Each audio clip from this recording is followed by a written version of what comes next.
Today on the show, we're rolling for initiative and expecting a critical success. Like I always say, Leo, set your expectations high and the dice will never let you down. That's how D&D works, right? Yeah, I think so. I think if you just hope things will work out just violently, they will.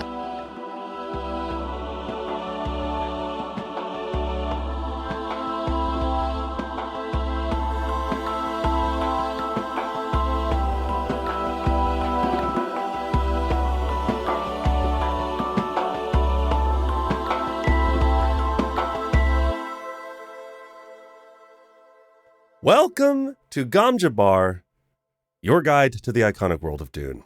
We'll be exploring the themes, philosophies, and characters found in the sandy depths of this vast universe, from Frank Herbert's groundbreaking novels to the adaptations on film and TV. My name is Leo. And my name's Abu. Oh, and today on the show, we have different names. We have different names that we're going to get to in a little bit. We're playing Dungeons and Dragons. We're doing it. Yeah. Dungeons and Drugans. That's right. Before we get too far into it, let's take care of our housekeeping. Let's roll a nat 20 on making Shout Out Mapes proud. Starting off with our spoiler warning. We are setting this adventure in the 12-year gap between Dune and Dune Messiah by Frank Herbert. So, to be safe today, make sure you have read at least the first two books of Dune, Dune and Dune Messiah. And if you've read those two books, you've passed your Constitution saving throw or something, and There you go. Didn't die listening to this episode. Also, a huge shout out to our Kwisatz Haderach level patrons up top. As always, Daniel Dion, Seth Redden, Greer. Oh. Folks. Oh. My goodness. Our gratefulness knows no bounds. There's no die in the world that could roll a number high enough to explain how grateful we are for your support. But of course, our heartfelt thank yous extend to all of our patrons at all levels who do truly build the foundation upon which today's adventure will commence. Indeed. And listen, if you are not in a place to become a monthly supporter on Patreon, you can also support us. You can support what we do here with a one-time tip at Buy Me a Coffee. And that link is in the show notes. Of course, we appreciate any amount you can do to support us in what we do. That's right.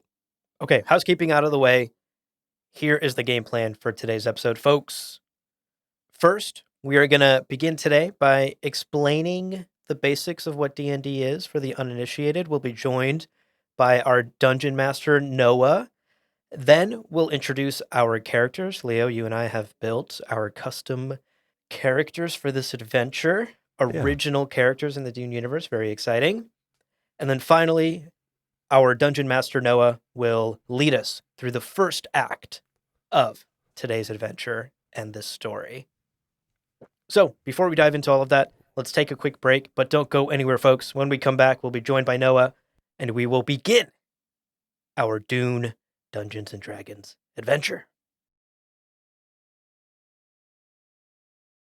Welcome back, everybody. Hope you enjoyed your break. Let's pass it over to Noah now. Hey, Noah, welcome to the show. Guys, I am honored to be here. Thank you for having me. And thank you for that huge package of spice you sent me. I have taken it, and I foresee an excellent episode ahead of us. Hey. There we go. This person dunes. Yeah. I dune. Oh, I spice. I dune. Oh, I spice. Oh, I spice. Oh, good, spice. good. We sent you only our good stuff, you know. Thank you. I could tell. I could tell. All right, Noah, before you lead us on today's wonderful adventure, can you, for the uninitiated, which I kind of include myself in that as well, I have very same. minimal experience with D&D, Mhm. Can you briefly explain for any listeners who are newcomers who have never played D&D, what D&D is, how it's played, and how our adventure in this episode today will go? I can absolutely do that. I like I will use the voice, and I will implement the rules to this game into your minds, listeners. So get ready. Perfect. If you've never played Dungeons and Dragons, or D&D, as it is so often called, it is basically a game of improvisation and dice rolling. So gambling, really. The Dungeon Master, me, I play as the world. I act as the arbiter of the game's rules. I give descriptions of the characters and the locations, and I keep track of what's going on in the background, as well as the motivations for every character to advance the story and to provide meaningful plot hooks for the characters. Meanwhile, the players, in this case Abu and Leo, have characters that they roleplay as, interacting with the world by making choices to achieve their goals. Whenever someone makes a choice, or if a choice is forced upon them, we roll a die to determine the outcome of said choice. So in most cases, we roll a 20-sided die, or a d20, as you might hear us call it, adding any bonuses that the characters may have to see if that total equals or beats the difficulty class I have in my head as the DM. If they hit that number or beat it, they succeed, and things go as well as they possibly could have given the circumstances. If they fail, well, consequences will unfold. So the higher the number, the better the roll in most cases. I, for one, hate consequences. Trying to avoid them. I'd like to say I hate consequences, but I have become addicted to them, like my addiction to spice, because we will see some pretty juicy consequences come up, I think, from what you two have created. Ooh. All right, Noah, thank you for that D&D 101. Before the adventure today begins in earnest, I think we should also do some character intros. So, Leo, you came up with an original character. You gave your character a backstory. I did the same. Let's intro our characters, and then Noah, perhaps you can just sort of set the stage of where, when, how our story will take place before we jump into it. So, Leo, let's kick it off with you. Tell us about your character. I'm realizing now it would have been very funny if I just said Leo 2 Atreides and just dropped the T. That would have been so much better than anything else I could have done, but it's okay. Yeah, it's nice to meet you all. My name is Rozik Prozity. The name's Rozik. I'm a smuggler. I'm working under the Tuix on Arrakis. It's a rough life, but it's mine, and I'm proud of how far I've come. I'm originally from Chusuk, though. I originally hail from Gurney Halleck's kind of made some waves recently from my planet. Pretty good. I guess I'm from his planet. He's older than me. But back on Chusuk, I'm from this village, small village, known for a type of folk music. And I've always loved making music, but I found that I was really bad at that kind of music. I was really bad at that particular type. And I think when I was younger, if I'd been more kind of emotionally intelligent and in touch with just the reality that you have to find your own way in this world, I probably would have found my own style, but I was young, dumb, and reckless, so I felt like a failure. I felt like I was a failure at the only thing I was supposed to be good at. I rebelled against it all. I dropped out of the trade school, major flunk there, and then I went to Junction first chance I got. So it was on Junction where I decided to go to Arrakis because it's the harshest planet I can go to. If I can prove myself on that planet, well, maybe I've got some worth after all, right? Little old Rozik. If I can make it there, as they once said, you can make it anywhere. I can make it most other places as well, perhaps, especially if I have loans from mom and dad. So I went to Arrakis, worked a hodgepodge of jobs, working at bars, moving shipments, loading, unloading trucks, that sort of thing. Eventually ended up spice harvesting once I got acclimated to the heat. And, I was just desperate to prove myself. Now, during that time, I did make friends, a couple of buddies, and one of my friends introduced me to one of Staman Tuix's kids, so one of the Tuix. And smuggling, it turns out, is a lot more dangerous, but there's a lot more variety to the jobs. Spice harvesting is also super dangerous. So ultimately, I've really enjoyed smuggling, and honestly, because the houses minor that are paying the smuggling fees are so desperate to get what I have off planet, there's a lot of protection, and broadly, it's not too bad. It's not too dangerous. To wrap up my introduction, I am in my 30s now, and I realize it probably was a mistake to drop out of music school the way I did, but at the end of the day, I'm now earning enough money through smuggling that I'm able to send some money through some wired accounts back home. I think one day when I have enough, I'm not really sure what that means, but when I have enough, I'll go home and kind of make amends with my family. Mm-hmm. And, you know, Arrakis has changed a lot since Paul and the Fremen took over. I saw the exchange of those uncreased Jordans in person. It was crazy. It was insane. But in the grand scheme of things, I'm good at what I do. I've made some solid friends. Well, maybe not friends, but like acquaintances. And I'm confident that whatever happens in this adventure, I've got what it takes. Nice. That's me. And you're in your 30s now, so you're also probably considering running a marathon and or going back to grad school. It's true. And I have back pain and knee pain being in my 30s. That doesn't change if you're taking spice. Like those benchmarks are still there throughout your 30s. You get back pain and knee pain into your 120s. That's what spice gets you. Well, that's me, Razik Brozity. What about you, Abu? Allow me to introduce myself. I am Ziggy Circa. I'm a Souk doctor in the employ of House Borgine, and thus I am the personal physician to Lord Benedict Borgine and his family. He's the current head of the house. Sweet. This is honestly a pretty cozy gig. I have had this gig since I graduated from the Souk School of Medicine 8 years ago, so I'm in my late 20s now. I graduated, I'll be honest, very middle of my class. I was the C's get degrees Souk doctor of my class. I'm just not the academic type. It was whatever.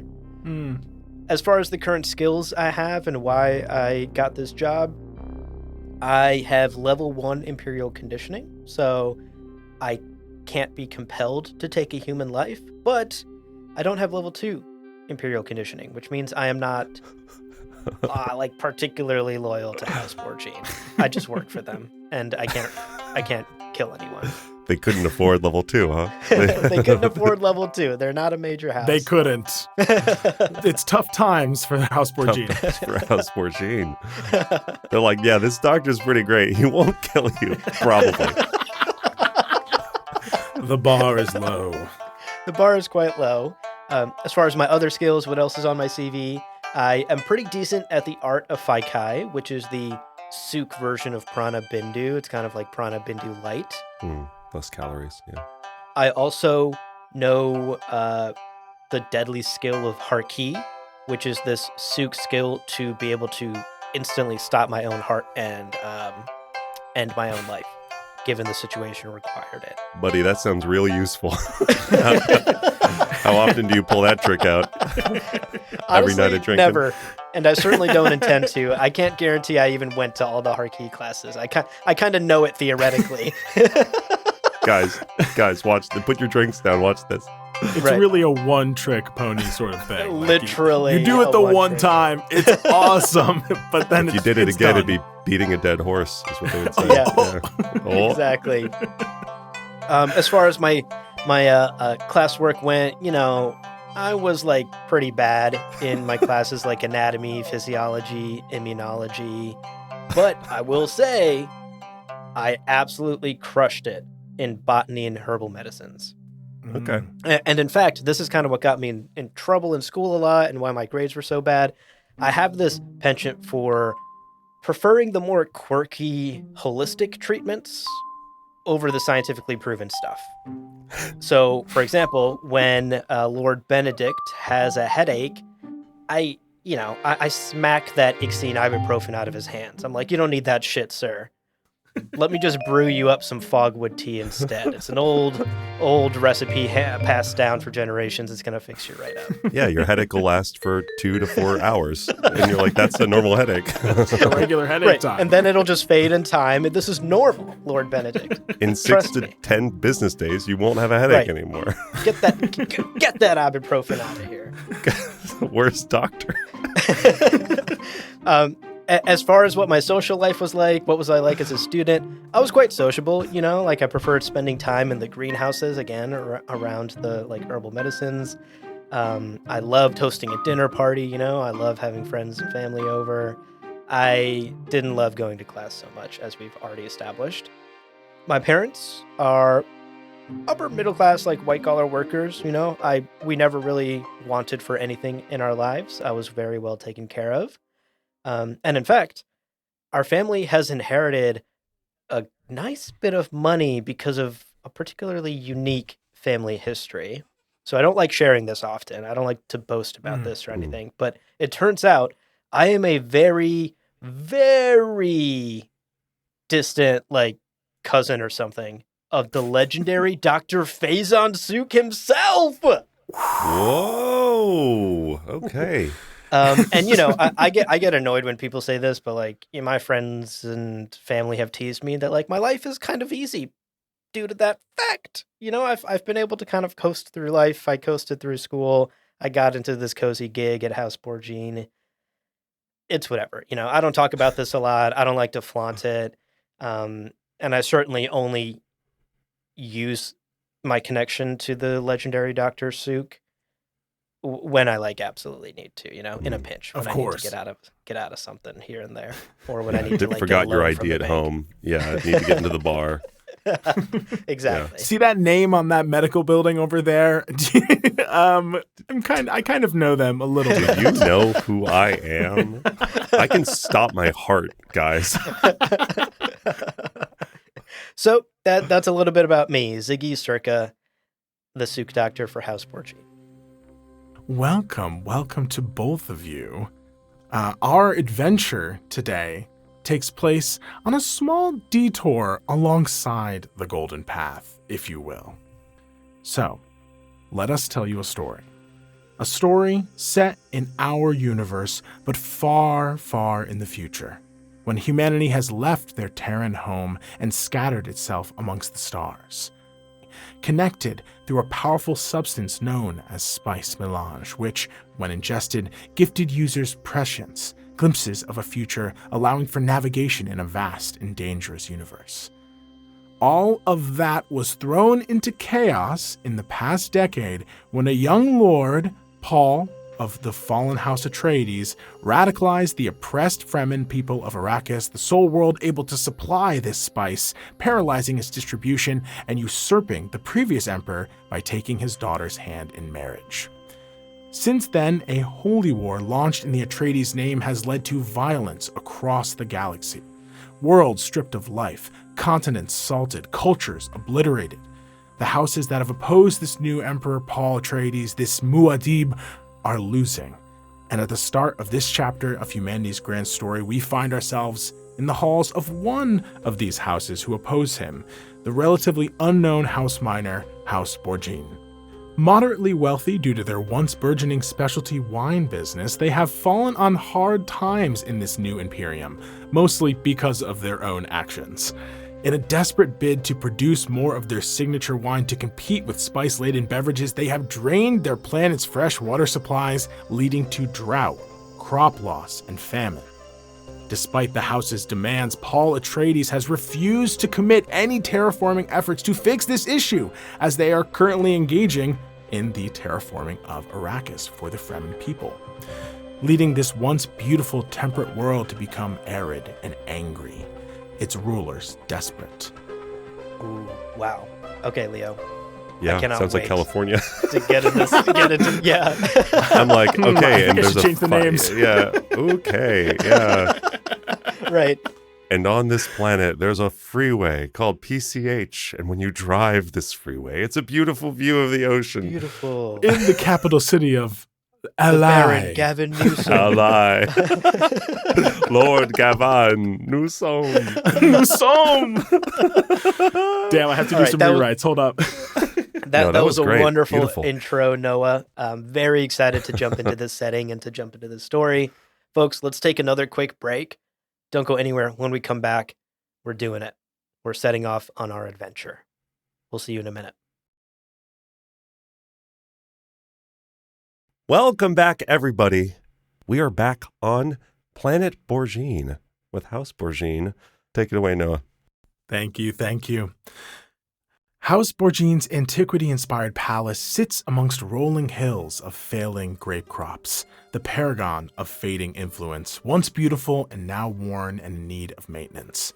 we find a small plain room tucked into this ornate Renaissance column-lined hall manor, a long scarlet examination bed along the wall covered in well-meaning proverbs of peace and health and old medical diagrams, a messy olive wood desk with jarred herbs, salves, and other questionable substances on the shelves above, a spread of holistic medicine, some tested, some less tested. This is the office of the family Suk Doctor, Dr. Ziggy Surka, charged with ensuring the health and wellness of House Borgine.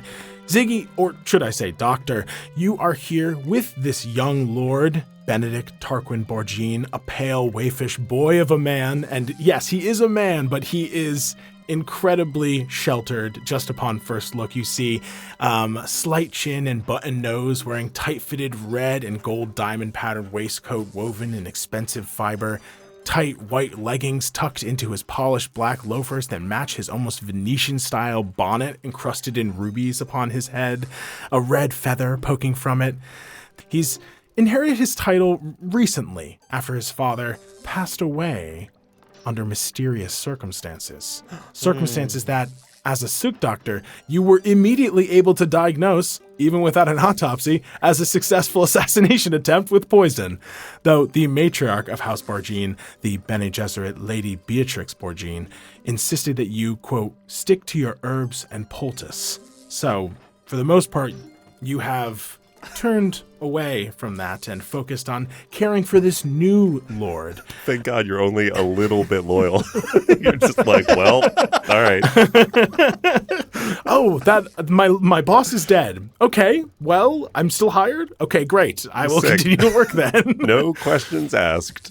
You see, this young lord sits upon this examination table, kicking his matchstick legs, bright, perfectly coiffed dark hair. Oh, Dr. Surka, I do hope that this journey to Arrakis goes well. Do you think that the lowly Fremen will let me ride the worms? I want to ride the worms. I don't recommend you ride anywhere. We can talk about it. We can talk about it when we get there.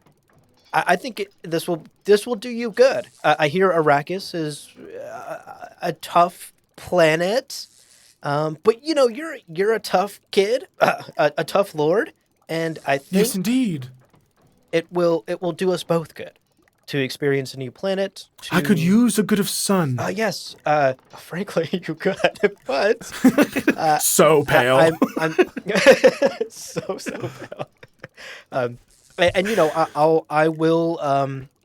I'll brew up some sunscreen for you. Side effects are just like potential rash, stroke, death, but everything else, like all the other ones, yes, all of the other medicines. Yeah, naturally. Yeah. Footnote much nothing, like the other, but that comes with the territory, right? When you want the best course. medicines and the most organic medicines, you course might die. So I'll whip you up some sunscreen. I think it'll be a great time, Lord. I'm looking forward to it. Mother says that I will someday be Duke of this dust world. What an honor it would be for you to serve as my doctor. Yes, I simply would be honored to continue serving as your doctor, and we can talk about compensation once you become Duke. Yes, of course. Probably the same amount as you currently make, correct? Yeah. Exactly what I was hoping you would say. And as he continues to kind of babble, boom, that's in writing. As he continues to babble on excitedly, you begin to think of those words and what he said there about him being the Duke of this dust world.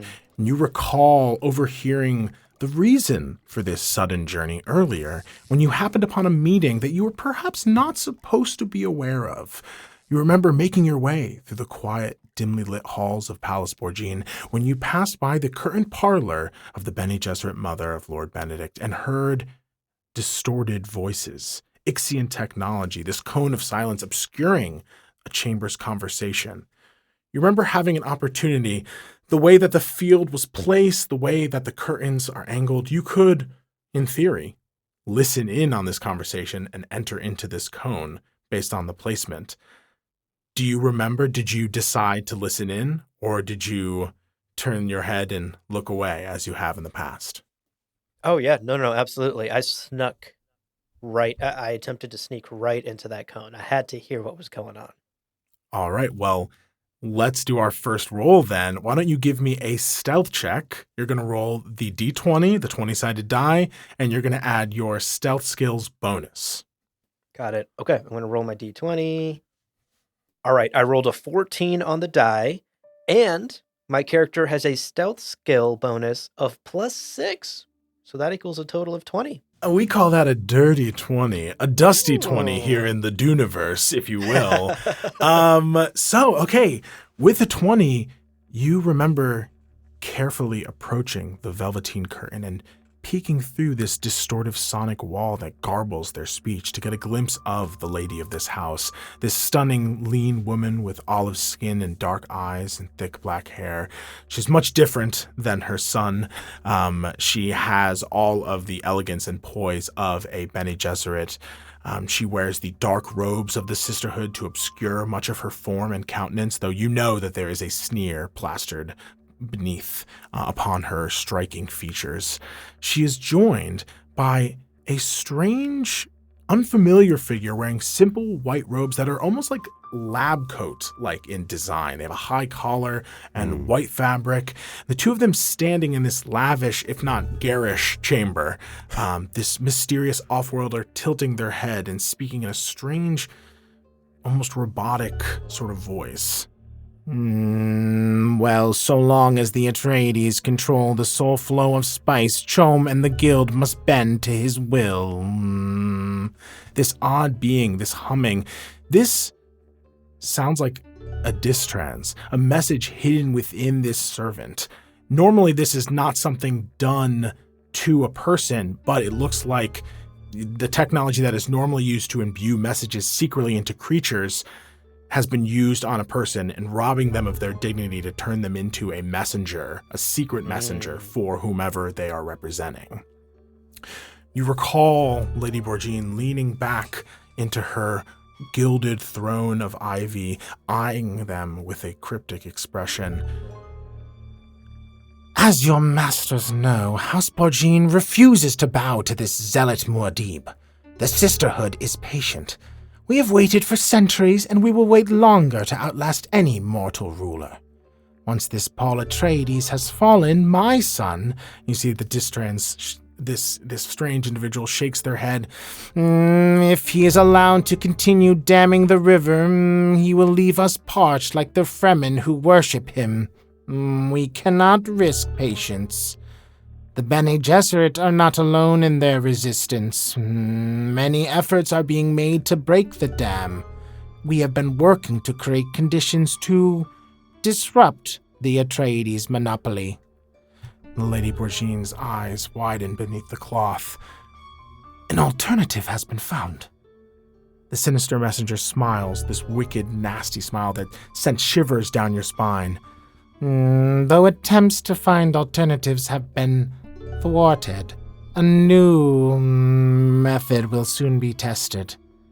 The Emperor has invited all houses of the Landsraad to his palace in Arrakeen to negotiate peace. Perhaps an offer to convert enemies to his religion of violence.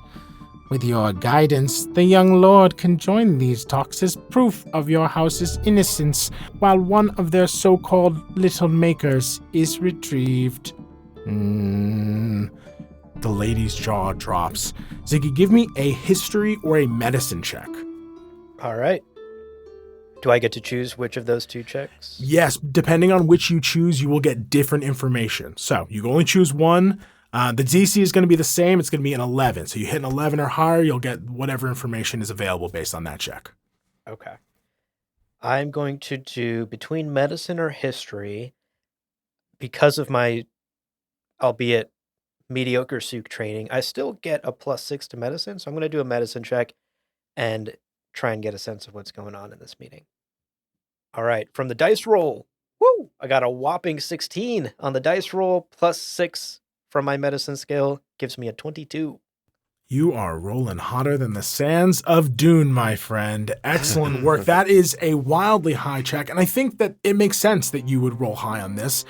Even though you may not be as well studied as some of your peers, many are familiar with the incredible substances that have been founded on Dune.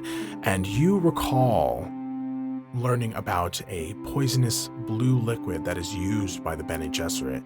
You've heard that those who lack training upon ingesting this liquid die, but those who survive, who could transform this poison into something more powerful, have unlocked abilities within them. And you think of how snake's venom can be used to be changed to be medication for hypertension, to treat diabetes, for pain management. Natural cures have a huge potential benefit, and your mind begins to work about how this little maker, this small sandworm that they speak of, because that is what they are talking about, could be used to create new medicine that you could pioneer. Ooh. If the family Borgine decides to agree to this task, you could perhaps get access to said sandworm, maybe extract the water of life that is used. You may not know the details of what happens to that sandworm and et cetera, but your eyes sparkle with the potential of unlocking new medicine. Wow, I could finally have a breakthrough on that hemorrhoid cream I've been working on. Ooh, no one is talking about the use of the water of life for hemorrhoids. No one's talking about it, and we need to be talking about it. Short-sighted fools, thinking only of extending life. What about traveling great distances? Oh, boring. You begin to tap your chin and think of the fantastical uses of this poison as the distrance continues. Spice must flow, and Chom will follow its current. Your house need not settle for minor status. Greatness comes from risk. Perhaps your world and its southern deserts would make a good home for one of these little makers. You need not speak your decision.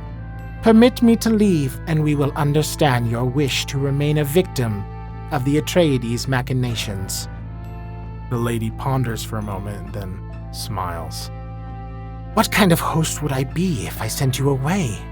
Please, stay. And with that, you watched as the figure nodded without emotion and bit down on something in their mouth, suddenly grabbing their throat, eyes wide as they begin to foam and bubble from their lips. The sight forced you to stifle a gasp, as this messenger was clearly compelled to self-sacrifice, just as you would be if you were threatening the lives of another being. It straightens up and slumps over, falling to the ground. Oh my god. What do you do? I am compelled by my training to rush forward and do what I can for this individual. I reveal myself to the lady and rush forward in a panic and attempt to examine the individual who just fell over. You rush into this room. She's immediately like, oh, just completely shocked by your appearance as you rush in and begin to do chest compressions on this clearly dying man. Give me 2, 3, 4. 1, 2, 3. It's to the rhythm of staying alive. Like that. I can't believe that song has been passed down for generations. Still taught in Sioux School. Give me an actual medicine check. I mean, technically you're making an effort here. It's a sincere effort. So go ahead. I'm going to say it's a DC 21 to stabilize this individual as they're dying from poison. Okay. Medicine check. I'm rolling my D20. Oh. Oh no. Oh. So I have rolled a meager 5 on my die roll. And even with my +6 bonus for my medicine, that only equals 11. What a track record, this doctor. What a track record. Right when it matters. Sneaking around, 27. Saving a life, 5. Flashbacks to sophomore year. Wow. After a number of compressions, you hear a sickening snap of one of the ribs. This individual has long since gone limp and faded from this mortal coil. And as you sigh and lean back, your awareness is brought back to the fact that you have clearly revealed yourself to be listening into a Bene Gesserit conversation with this foreign representative who is trying to incite some sort of rebellion. Milady. Doctor. I'm so sorry to interrupt. I was passing by, and the minute I looked over, this man collapsed. As a professional, as a Sook doctor, I was compelled to come to his aid. Is everything okay? What's happening here? I'm going to need you to roll a deception check to try and convince her that you are telling the truth. I only just saw this. Yeah, okay. I will preface this by saying, thanks to my Sook training and some of the loyalty that's like low-level loyalty that's baked into Sook training, I have a -1 on deception, so whatever I roll is going to lose a point. Okay, D20 rolling now. Let's see. Okay, I rolled an 11 on the die, -1 for my deception, which gives me a 10. With a 17 on her insight check. Oh, no. Plus the insanely high bonus that you would assume a Bene Gesserit does get to insight checks. Yes. She eyes you from her throne, looking down her nose at you. Doctor. Oh, God. Yes, my lady. Classic tell of the innocent. Oh, God. Oh, God. Oh, God. Yeah. This is like Yzma and Krunk in The Emperor's New Groove right now. Oh, God. Oh, God. Oh, God. I think she knows. I appreciate you putting your very valuable skills to work upon our guest. How much of that did you actually hear? Be honest. I didn't hear anything important at all, my lady. And what I did hear, my lips are sealed. I am a loyal employee of this house. I am your personal physician, my lady. I'm the personal physician to the Lord. It simply is not in my nature to reveal what I heard today. What little I heard today. Internally, you know that she's thinking, God, why didn't we pay for that second-tier conditioning? Right, the tier 2 conditioning? Yeah, it's just like, why did the previous Lord not invest more in this? This fucking ivory throne, but we can't afford a doctor who can fucking lie. You work very hard, Doctor. Mm-hmm. You've provided many wonderful services to our family and to my son. Perhaps you would like to join us on our journey to Arrakis. Oh. To the deadly desert planet of Arrakis? Yes, in fact, I would love if you kept a close eye on the young lord, if you stayed by his side. And who knows, maybe you'll find time to take an extended vacation there, if you like it. Milady, I would be honored to travel to Arrakis in service of you and the Lord. I would be honored. Yes, you would. And I have been wondering when my next vacation would be. This is a wonderful idea. You can count me in. Yes, I'm sure I can. You will have quite a wonderful time. It's quite like our world, in fact. And someday our world will be quite like theirs. You will join the young lord. And who knows, if I'm satisfied by your performance there, maybe that vacation can turn into retirement. I would love nothing more than... Quickly, stop your heart. Stop your heart quickly. No, don't do it. Don't do it. Don't do the heart stopping. Don't do it. Stop it. So you can almost tell she's about to use the voice on you to keep you from doing that. Right.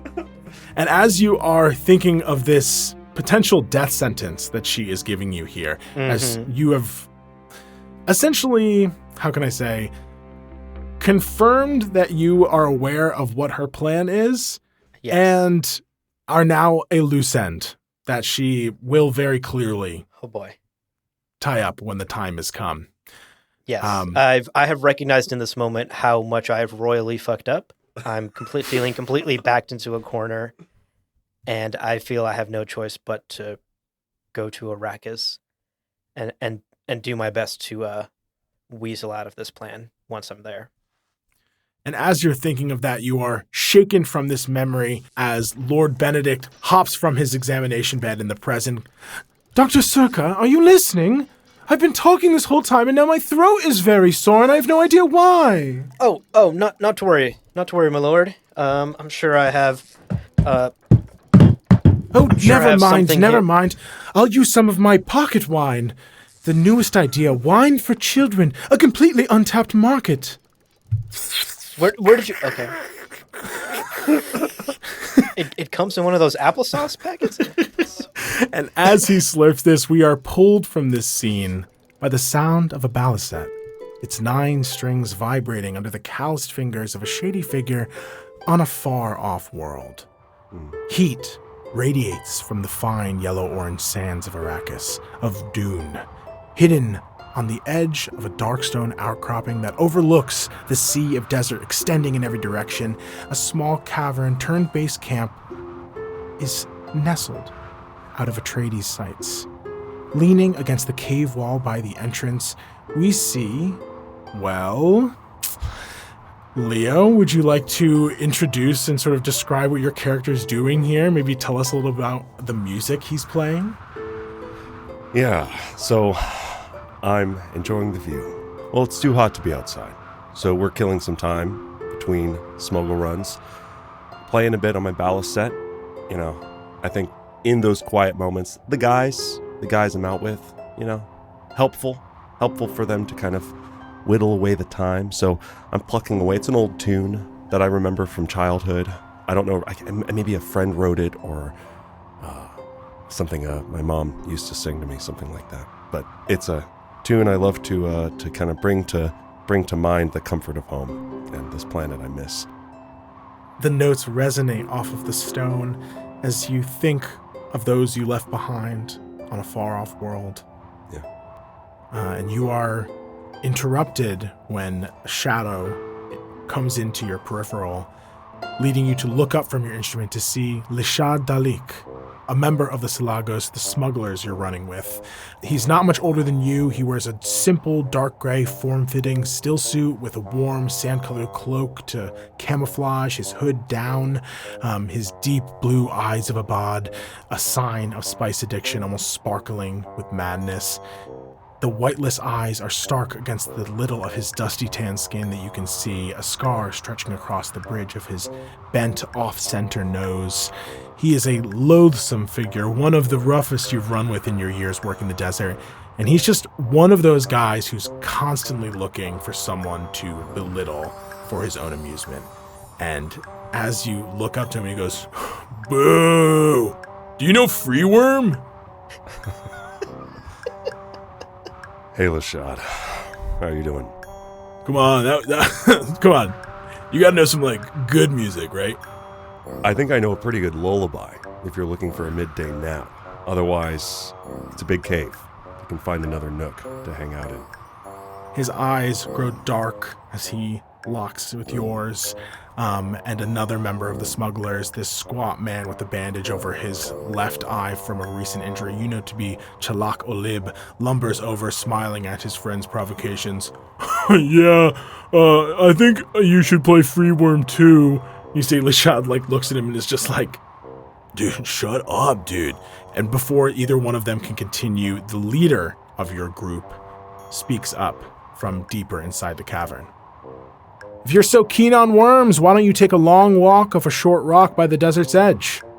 And you look past these two and see that their taunting has been interrupted by Kivi Vori Tuek, another smuggler deputized by her father, the legendary smuggler Staban Tuek, charged to lead the Silagos.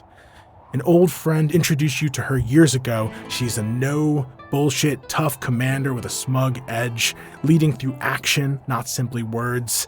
And I would say the two of you have grown close since you have arrived here. You can define that as you would like, but she, out of everyone here, respects the work you do, respects the privacy that, when you're playing, and lets you have your space. And she is focused more about making money above all else.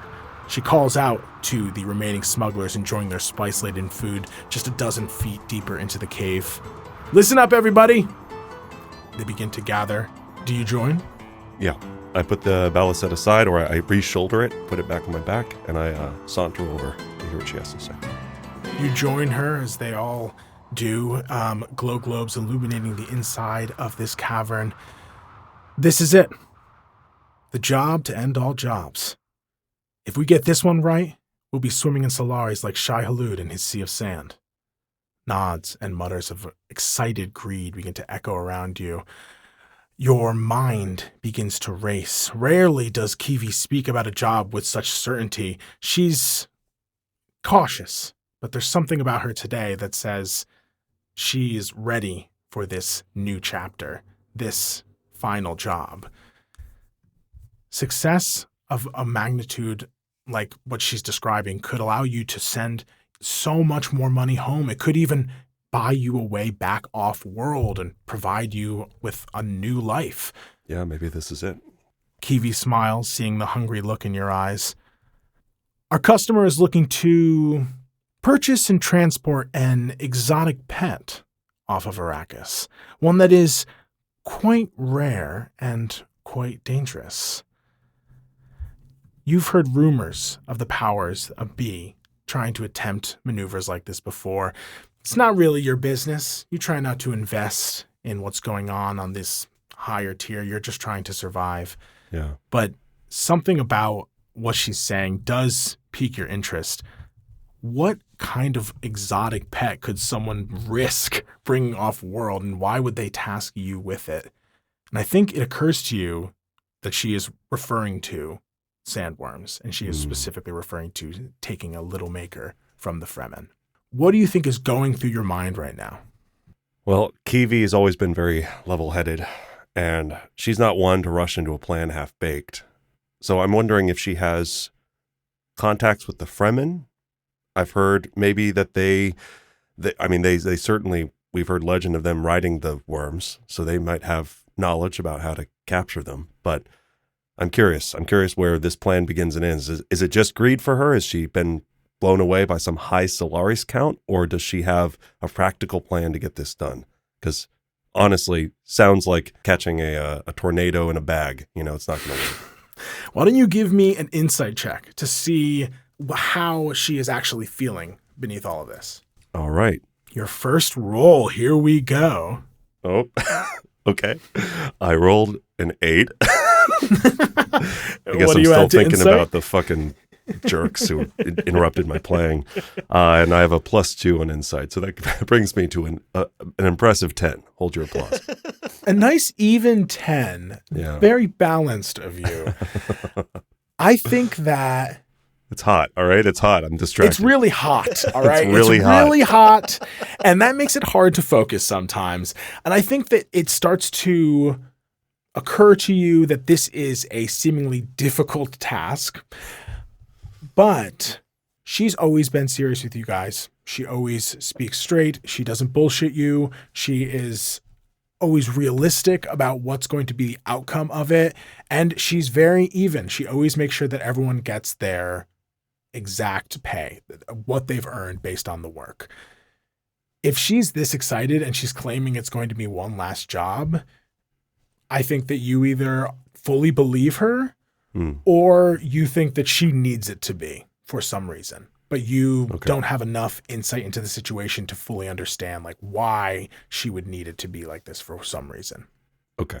As you are thinking this, she begins to lay out the plan. She pulls out a device that blinks on it, revealing a map of the region and the terrain that you will have to navigate. We'll make our way the long way around this stretch of desert to the formation not far from Arakeen, using storm as cover. According to the old maps, there's a structure within the stone, an old structure Fremen once used to store young worms for their sacred ceremonies. There, we will infiltrate the facility, extract the pet, and bring it to our guild contact, call sign Vitis, in the spaceports of Arakeen. Does anyone have any questions? Any concerns? I kind of tip my chin up and try to catch her eye. And does she notice me as I kind of nod her way nonchalantly? She catches your eye and she gives you a nod if you wish to speak. She seems to be allowing it. Sounds like a pretty risky plan. You confident we're going to be able to do this, Kiwi?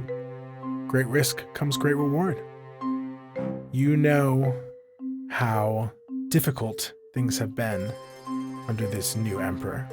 You know how much he and his Fedaykin are cracking down on operations.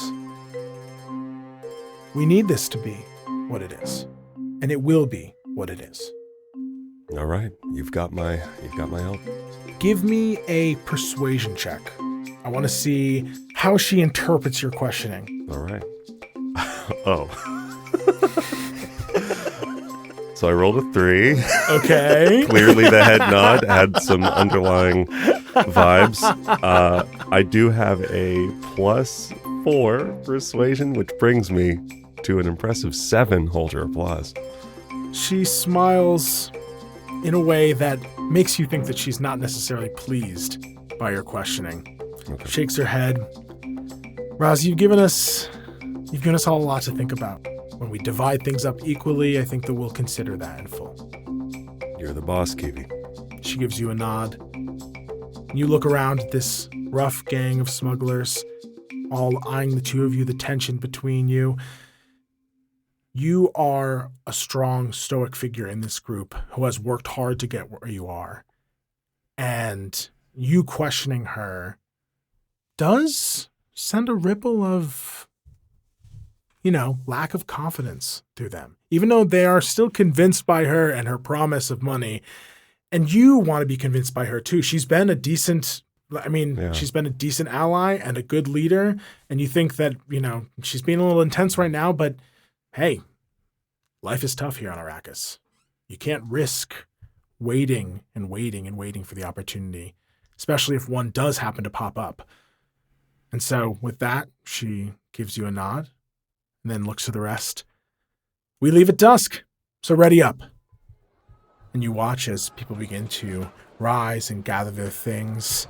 What's going through Rozhok's mind right now as he's about to go on this one last job?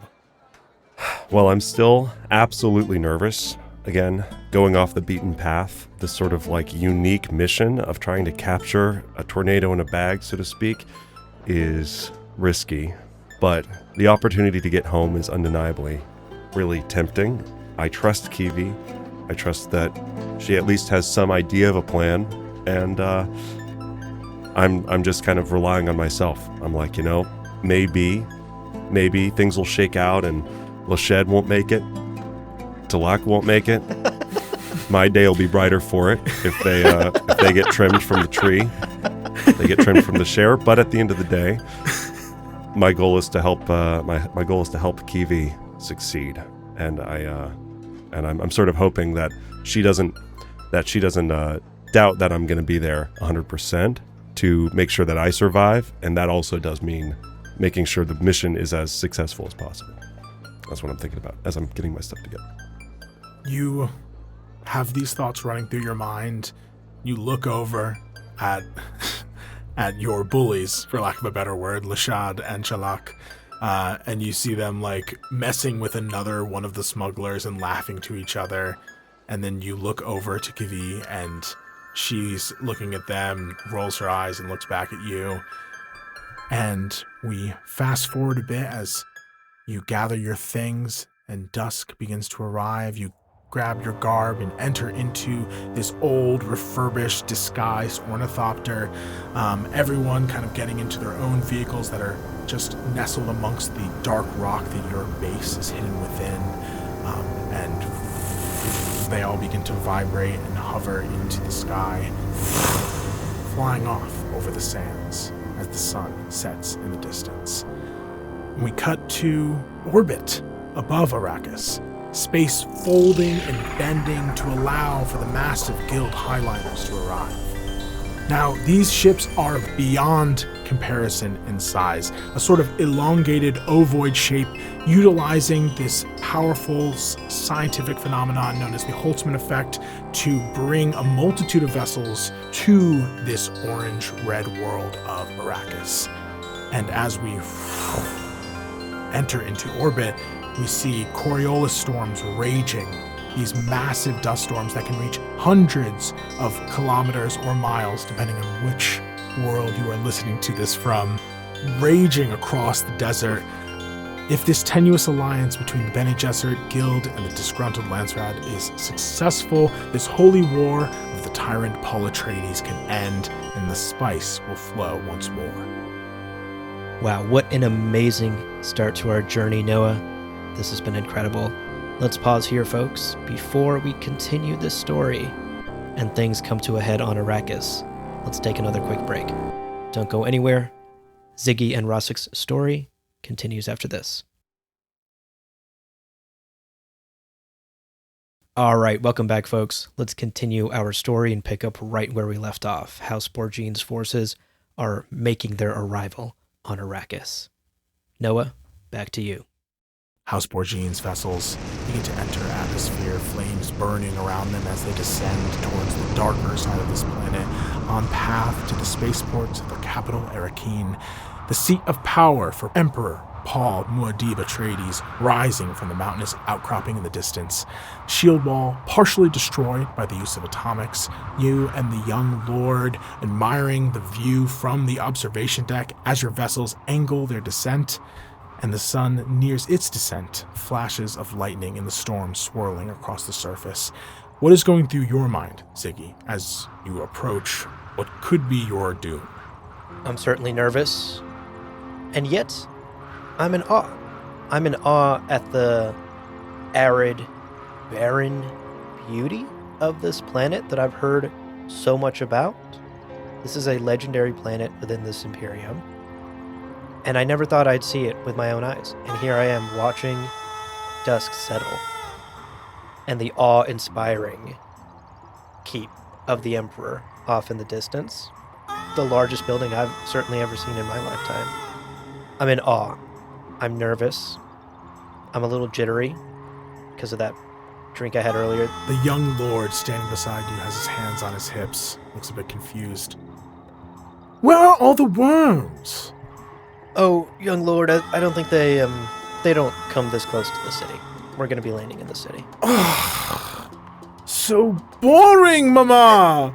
As he's complaining, we cut back over to you, Razak, as you ride in this ornithopter, perhaps plucking your balisette once more, swooping over the dunes towards the city as well. This location marked is hidden along the shield wall's rocks. It is outside. It is a temple that has been long forgotten, or at least long unused by the people, since obviously there is a difference between the city Fremen and the Fremen of the desert. Both of your paths are finally on the verge of intersecting. Your life has led to this moment. Before we go forward, can both of you give me a perception check? Difficulty class 12. Perhaps a bit distracted by your balisette. It's so hot. I need to stress Even in how the dusk. fucking Even hot in the it is. dusk. It's so hot. And the it's moving a lot, you know. So loud in the ornithopter. It's so loud. How could you I don't- perceive anything, I'm Frank? perceiving barely myself, let alone whatever else is going on. I rolled a 5, and that's, you know what? With perception, that's a 7. Hold your applause. Okay. Well done. I'm finding it difficult to hold my applause, by the way. But I know. I'm rolling so strong. Just you wait. When I go to chest compress someone, I'm going to fucking roll a 27 on that. I, on the other hand, have rolled a 15, and I have a bonus on perception of +3, so 18 Again, in total. related to saving a life, rolling high, as always. always. Well. Razak, you are... It's hot. It's hot. It's so goddamn It's hot. so hot, and it doesn't help that, like, while you're flying, Lishad is doing that really annoying thing of, like, trying to get your attention and say something to you when it's impossible to hear. And so he's, like, kind of fucking with you using that and just being like, oh, Brody, get me that. Just, like, talking gibberish. And you're like, I'm sorry, like, I can't hear you. And it's causing a bit of commotion in the back here as he's like, come on, and, like, gives you a playful shove on the shoulder, knocking you into the side of the ornithopter, and it shakes a little bit. And we cut back over to you, Ziggy, and you, as your ships are now above the desert themselves, you look off You're mere miles from the Arcane port. Soon, the young lord's attention will be held, and you will get a moment's peace. And then you notice the shadow that extends the length of the horizon, the Coriolis storm, is approaching with quite a bit of speed. Faster than you think people are anticipating. My young lord, Yes, Doctor! do you see that over there? A worm? Do you see a worm? Where? He shoves you. No, Where? no. Where's the worm? No, there's no worm. Where's your mom? Is your mom here somewhere? Mama? Oh, she's in a different vessel. She sent us in this one. Okay. All right. Maybe we should. I'm just a little bit concerned. I'm just a doctor, but there seems to be a storm off in the distance. I'm wondering if it's heading our way. You know, are we able to contact the bridge, my lord? Do you have like a speed dial? Oh, speed. Yes. Yes. Begins to pull empty juice boxes of child wine that he's trying to market out of his pockets. The winds are the first things to arrive, growing ever stronger as they batter both of your ships like a shockwave. Then the gargantuan clouds of sand begin to roll upon you. You desperately go and search for some sort of helmsman. You try and make your way to the bridge, but already the ship is shaking and shuddering as you stumble up the stairs and grip one of the handrails and begin to pull yourself. You see Benedict begins to follow. Doctor, where are you going? I want to see the Just keep up. worms." Just keep up. Come on, lord. Come on, my lord. We got to get to the bridge. You're running up to the bridge and you're going to look for anyone who can try and signal to this. Helmsman! Helmsman! Red lights begin to flash, sirens begin to sound. My lord, it's okay. This is normal. It doesn't feel normal. Why do I get the feeling that you're It's lying fine. to me? Keep up! Keep up! You hear an explosion rumble through the craft. One of the engines, now lodged with sand, begins to sputter and burst with flames. And mirroring that very similarly, Kiwi grips a handhold as the Ornithopter begins to spin, and she reaches out to you and screams, "If we're separated, make your way to the foothills! I'm not leaving Solaris on the table!" Benedict curls to you, Ziggy. "Shield me with your body!" Just hold on tight, my lord. The storm is upon you now, dunes away from each other, but blinded by the Coriolis that has engulfed you. Your vehicles shake and sputter and spin out. Explosions rocketing through them. I need you both to give me dexterity saving throws. And Ziggy, you're going to roll with advantage because you succeeded on that perception check earlier. Excellent. Okay. So you're going to roll twice, and you can take the higher of the two rolls. And then you add Got the it. dexterity saving throw number. That should be in a little box above your abilities. Hey, okay, all right, here we fucking go. There you go. I rolled a 19, and I have a dexterity of -1, so that's an 18. You are going to pass. That is a success. You're going to take half damage from whatever Oh. this fall is. Oh, good. Ziggy, what did you get? My first die I rolled was a 4, but the second die I rolled 20. Wow. A natural 20? A natural 20. You are going to avoid all damage here. Oh I have a my little God. custom rule with natural 20s, which is that if you roll success on a save, it means you avoid all the effects.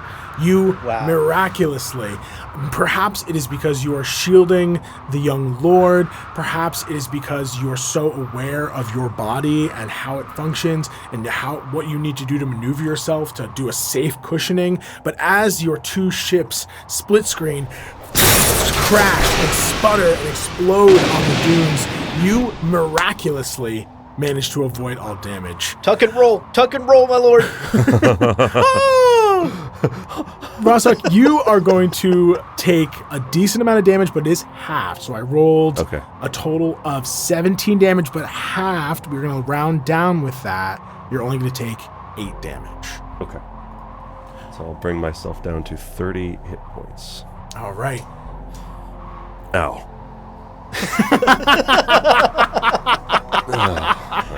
Incredible. Okay. Voice actor, folks. Right here, voice actor. That's what it sounds like when you get hurt. Now that's voice acting. Now that's voice actor. explosions muffled by the monstrous storm raging around you. When you both open your eyes, you hear only the wind roaring through the wreckage. You scramble to cover your vulnerabilities as the storm continues to rage. If we, again, imagine a split screen here, the two of you kind of crawling to your feet. You, Ziggy, miraculously unharmed, maybe a little sore, but not anything that you think would maintain or cause any long-term damage. Razhak, you definitely scratched and bleeding, probably a slight char on your face from flames that are flickering near you as you shield yourself and stumble out, taking shelter. You hear nothing but the roar of this storm, the screams of your fallen comrades, distant if not entirely muted, scattered, fate unknown, survivors, if existing, completely lost to you. What do you do? I'm going to try calling out for Kiwi. I hope she's okay. So it's kind of looking around the wreckage. Also, if any of my personal belongings kind of got scattered as I hit the sand, making sure I get those. But Kiwi! Kiwi! You out there? Screaming for your leader and friend, you begin to look for your things. Give me an investigation check. Okay. Shit. It's so hot. Have I mentioned how goddamn hot it is? Fuck me. It is. I rolled a 2, and that I have my investigation. It's a +1, so that's a 3. Hold your applause. I'm gonna say that you're searching through the debris, the sand blinding you, tearing at your skin. I mean, Coriolis storms are a death sentence. You cannot be out in one of these. You absolutely need to be finding shelter in some capacity. I will say that you do look around. Any of the weapons, or let's say if you had, for the sake of argument, you probably have some sort of healing substances, like some sort of spice bandages and stuff like that to heal wounds. All of that gone. Your weapon currently unavailable to you. Okay. I will say though that though scratched, you do find your balisette buried in the sand. Sweet. Good. Still managed to survive. Even all 9 strings are intact. And I will also say that, unfortunately, rolling that low means you do not find a still tent, which you know that these ornithopters were packed with, all the things you need for survival. So you have your still suit, which means you are okay for, water supply in terms of being able to reuse your own body's fluids, but you are unfortunately without a lot of the necessary things you need to survive long term. Okay. And cutting over to you, Ziggy, you find yourself unharmed. You look around. You hear a call from nearby. Doctor! Doctor! You see stumbling through the sands, holding his finger, Lord Benedict Borgine.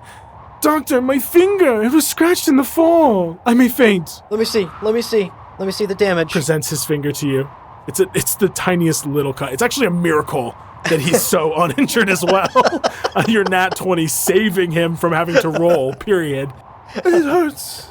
My lord, I think you'll be okay. I have some ointment in my bag. I'll put it on later, but we need to get out of this storm. We need to find the others. We need to get to safety. You'll be okay, trust me. Just stay with me.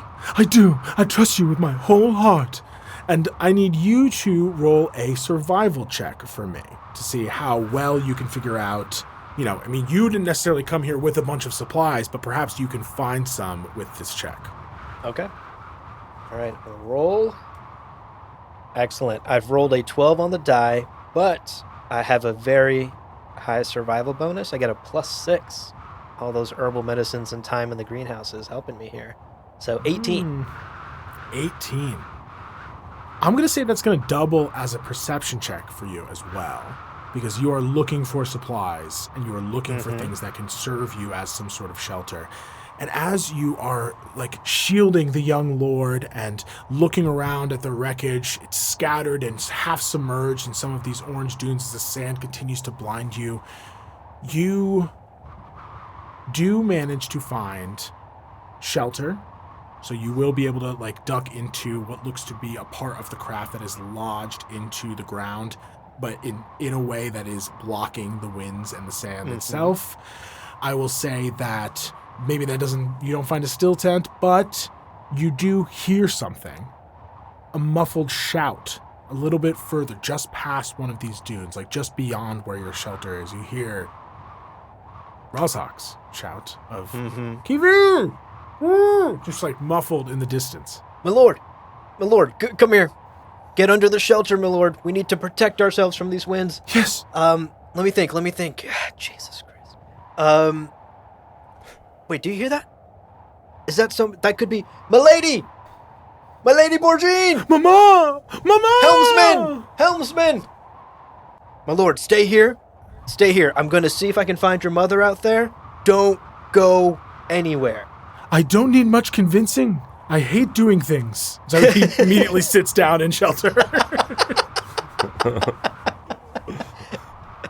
All right, so I kind of get ready to go back out into the storm. The winds are fierce, but I'm wearing some sort of clothing, I assume, and so I kind of bundle up myself. Yes, I think that you were equipped enough to know that you need like heavy clothing, protective clothing. I don't necessarily know if you guys would have had a still suit, but I think that you would understand the importance of finding shelter and avoiding being out in the heat. So excellent. So I kind of put my hood up, and I'm yelling. I'm yelling as loud as I can for Lady Borgine, for the helmsman, for the attendants, anyone from House Borgine, anyone else who might have survived to the crash. As I make my way toward the echo of a voice I'm hearing. Rozhok, you injured, stumbling through the wreckage, calling out to your allies, finding none, begin to see some figure moving through the sands in the distance up ahead of you. What do you do? I call out, Kiwi, is that you? Please don't be Lashed. Please don't be Talak. And you do hear those voices, Ziggy. Hello? Milady, it's Ziggy. Did anyone else survive? Where are you? I'm not a lady. I'm not sure who you're looking for. I'm sorry. Okay. Who are you? Identify yourself. I'm the doctor. I have the Lord Benedict is safe. I have him. Who are you? I think I will choose not to answer and just ignore what is clearly not important to my goal, which is smuggling the worm and getting to the worm. Hey, are you listening? So as that's happening, can I look for shelter? Is there like room Hello? for like to get away from the winds?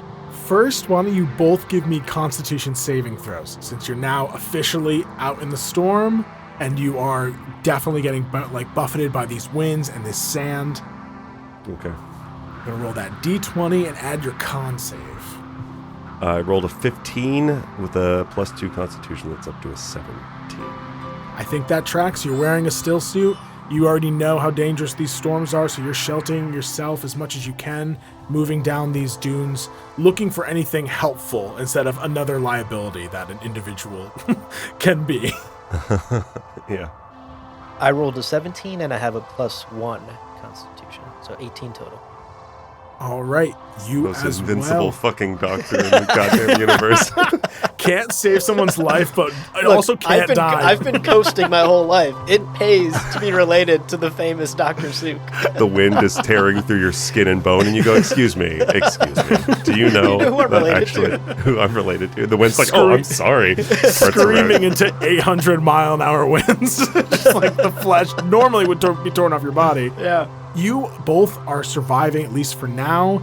You, Rozhok, begin to see smoke in the storm ahead of you. You recognize that there must have been another ship's crashing here. It's not just you and your smugglers who were on their way to Arakeen or wherever these people were. You assume Arakeen. But you know that they likely have been dealt the same fate as you. And you recognize that perhaps if you can't find resources of your own here, you could find something by their damaged ships. As meanwhile, Doctor, you are watching Rozhok Shadow ignore you and begin to kind of move sort of around you in a maneuver, not necessarily away or opposite, but kind of like, all right, I'm going to avoid you and go towards where my allies could potentially be. Hey, my guy! Yeah. Fucking rude. Does he know? I who hope I'm you related find to? your lady. Good luck. Hey! I start chasing after the shadow. I'm trying to get in contact with anybody. I'm alone out here. So I start chasing after him. Hey, we should work together. I need your help. Lord Benedict is back there. Do you know a way out of the storm? Hey! I have shelter. Rasa, give me a history check right now. All right. Roll that d20 at the history skill, and maybe you recognize the house or the name. I rolled a 12 with a +1. That's a 13. I'll say that you're frequently dealing with House Minor, so you do know a lot of them. You recall news of a new lord taking over House Borgine named Benedict. And I'll even go as far as saying that you clock back to the call sign that was given you by Kivi in that meeting just earlier today. She said call sign Vitus, which you know is the long forgotten language of Latin's root for grape, which is the grapes, the wine, the house. So you suddenly start connecting these dots.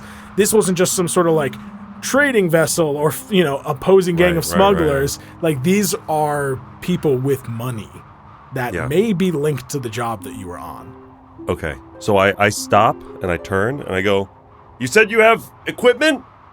Yeah, we have shelter back here. The Lord is safe. It's just me. Have you seen anyone else? Before he even finishes that sentence, I'm walking in the direction of their ship. I guess at him, but like kind of not at him, just like off to the side a little. Missing him by like a foot or two is the trajectory. Doctor, this man approaches you, and it looks like he's going to like actually start speaking to you, and then continues past you back where you just ran. The fuck is this guy? Hey, I start following him. I'm like kind of tailing him as he's beelining back toward the ship. And I'm jabbering away. I'm trying to... Hey, do you know how to get out? We need to get out of the storm, man. Who are you? Were you from the other ship? Are you one of the house attendants? Sure. So you said, which house is this? Which house? I mean, they would have signed your paychecks, right? It says House Borgine right on the paychecks. Yeah, I suppose it does. Okay, yeah. So, yeah, I'm here to help. I'm here to... Okay, great. Okay. I'm here to help. Yeah, we have shelter back here. The Lord he's a little scratched up. He thinks it's worse than it actually is. He's fine. And we just crashed here. You look like a professional. You know what you're doing. We need to get out of the storm. We should work together. Yeah, sure. Okay, yeah. I'm a doctor. Whatever. I'm also I'm a professional as well. All right. Rasa, give me a deception check. Okay. I rolled a 4, but I know. Oh, God, Leo. But I do have +6 deception, so that There you brings it to go. a 10. Hold your applause, yeah. I will say that's low enough to incite an insight check from you, Doctor. Why don't you give me an insight check? See if you can suss out that there's something else going on behind the eyes of this stranger. Who, it's a big house. Maybe it's a house minor, but there's a lot of people who work for him. You don't meet everybody. All right, I've rolled a 12, and I have +6 insight. So, 18. You have never seen this individual before. Based on the wear, based on the still suit, this person seems to be local. And as you watch him continue ahead of you into the little wreckage that you have managed to survive from, you see the young lord pops out. One of the locals. Quickly, we must do one of their native dances. He begins to do the sand walk and go, I am very well versed in your ways. Lord, stay where you are. I glance at the child who's dancing, and I say, hi, kid. And then I walk past him, and I start looking for anything I can bring with me that will improve my survivability, like still tents or any kind of weapon, anything, as the child is dancing. So handsome and disrespectful. I love it. I rush over to the Lord and kind of make sure he's standing behind me, because now I'm growing suspicious. What's your name? Hey, man, what's your name? Do you have still tents or like what do you have? Do you like wine? Looking for still tents or any wine? Yes, do you like wine? I brought some. Safe for children, sort of. Okay. How did I survive Baseline, the crash? don't drink wine in the desert. You are going to die so much faster. Why am I explaining this to you? Do you have still tents? Do you have weapons? Do you have anything? No, we crashed just like you did.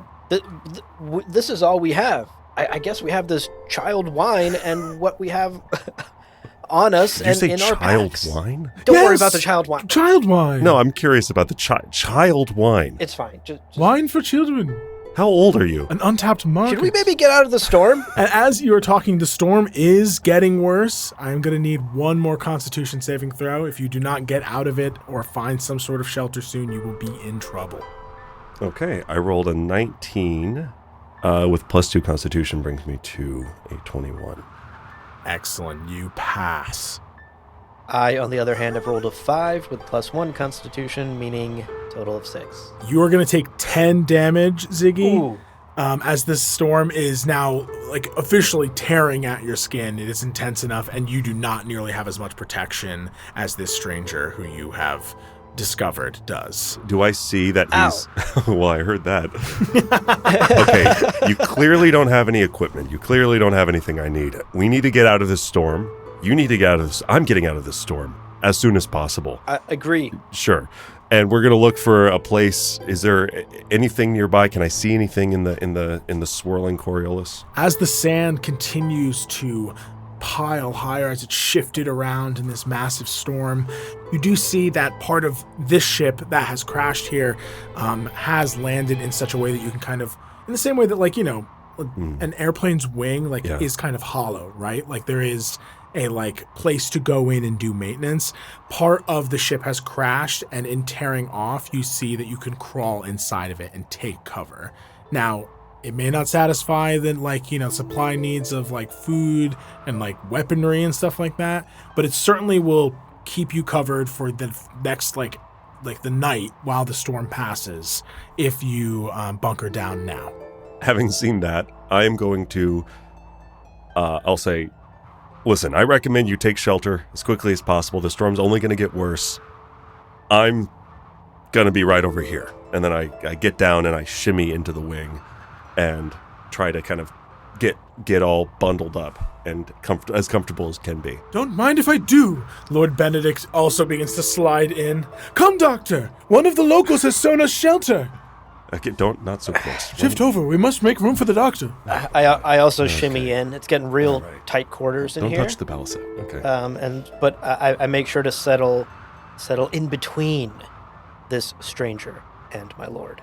You do so, and the two of you bunker down for the evening as the storm rages. Fate has drawn you together. This meeting with this new emperor and the dissenting houses, the timeline of this heretical heist, the storm's rapid arrival, destiny has brought you to this point, and now you must find out what steps lie ahead of you on this path. Okay. All right. Ooh. We just met Oh my and we goodness. are in bed together, as it were. Bosom buddies! And the Lord. Oh my gosh, the Lord. Like grapes in a bundle. Peas in a pod. That's right. Peas in a Picture it. snuggly little pod. Well, what an excellent beginning to the journey. Very fun. I really wish I Yeah. could roll higher than like a 6 would be wonderful. The dice not No. really in your The favor. The dice are being hostile today, I'm like the dunes of Oh, Arrakis. it's the environment I'm used to. I'm used to low throws. Hopefully I'm getting the bad ones out of the way, and the next it'll all be nat 20s. Well, Yeah. dear listeners, we have Act 2 on the horizon. We are cuddled up in a wing with many adventures to continue to have, but that's where we're going to leave it for today. And for you folks who just can't wait to find out what's next for the young lord and Ziggy and Razak, you can head on over to Noah's podcast, Try Not to Die. We'll have links in the show notes below. Act 2, Episode 2 is already out over on that feed. So go check that out and jump ahead in the timeline, folks. Yeah. Now, before we let you go, dear listener, we want to remind you of some ways to support the show and keep in touch with us. That's right. As always, the two best ways to support Gamjabar is to, one, become a patron. Patreon.com/Gamjabar. You get ad-free episodes, plus a plethora of other great benefits. The other great way to support the show is to check out some Dune-themed swag on our merch store, gamjabarshop.com. All of those links will be in the show notes. Indeed. And we love to hear from you, so send us an email, gamjabarpodcast@gmail.com. Send us your thoughts, your questions. If you were to name a character in the Dune universe, what planet are you from? What's your name? What's your backstory? What's the hook? Why do we care? Tell us. And who knows? If you get us that information soon enough, maybe we could even incorporate it into some future adventure. Hello. Absolutely. That's work done for us. We love it. So yeah, email us, gamjabarpodcast@gmail.com. Try to roll a 20 on that compositional saving throw or something. That's right. Noah, thank you for the great start to our adventure. We'll see you in the next episode We'll see for you Act 2. See you there. Well, friends, there is no real ending. It's just the place where you stop the recording. But this podcast is always one step beyond logic, so help spread the word of Muad'Dib and leave us a review on Apple Podcasts and Spotify. And be sure to check out the other shows on the Lore Party Podcast Network on loreparty.com. You can also follow us on Twitter and Instagram at lore_party. And of course, we're also on YouTube. Thank you so much for listening. And remember, whoever controls the podcast controls the universe. We'll see you on the Golden Path.